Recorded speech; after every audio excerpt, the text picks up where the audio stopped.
Hello বন্ধুরা, তোমাদেরকে আমি একটা জিনিস দেখাচ্ছি। আমি তো ছাদে আসলাম একটু কাপড় তুলতে, তো মিঠেকেও নিয়ে আসছি।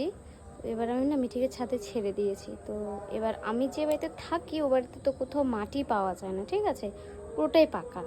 তো ছাদে একটু উনি মাটি পেয়েছেন, তো দেখো উনার খেলা দেখাচ্ছি। সোনা, কি করছো তুমি? কি করছো তুমি? খুশি? তুমি মাটি দিয়ে খেলছো? তাহলে কি দিয়ে খেলছো সোনা? বললি সোনাটা রে, আমার সোনাটা একটুকু মাটি পায় না। ইস, খেলো খেলো, আমি তোমাকে একদম বকু করব না, কারণ তুমি তো মাটিই পাও না সোনা। ইস, মাটিতে যে কতটা ভালো, বাচ্চারা যে খেলাধুলা যখন করে, মাটিটা কতটা যে মানে উপকার বলবো না, মাটিটা ভালো, মাটিতে খেলা ভালো বাচ্চাদের। সোনা, শুধু মাটিটা মুখে দেবে না, হ্যাঁ হ্যাঁ, খেলো খেলো খেলো।